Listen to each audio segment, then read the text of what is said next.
在那个背上面就滴几滴精油，然后我就帮你这样子摸一摸，然后你就会觉得很舒服，你就会睡着。然后说大概有没有30-40秒，然后我就听到，他睡着了，就是摸的人会睡着。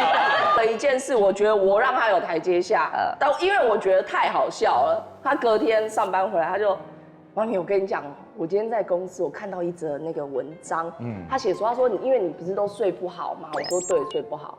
然后我看那个文章上面写就是说你趴着，我就说哦趴着，然后就把衣服这样把我衣服撩起来，我说要干嘛？他就说。那个文章这样写，你在那个背上面就滴几滴精油，然后我就帮你这样子摸一摸，然后你就会觉得很舒服，你就会睡着。我说哦，真的假的？然后对，我帮你用看，然后就滴几滴，然后就我趴着嘛，然后就这样搓我背哦，然后搓大概有没有30-40秒，然后我就听到，他睡着了，原来是摸的人会睡着。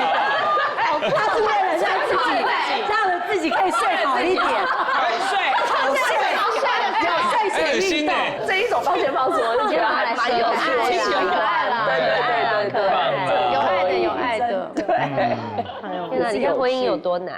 好累哦。其实气得要死哦，但拿出来讲还是觉得蛮好笑的。是蛮好笑的。好啦，每个当人下其实很生气啊，可是过后再想一想，觉得还蛮好笑。如果他们没有这么可恶，我们今天这集要聊什么？是不是？不是，这样也太正面了，聊了。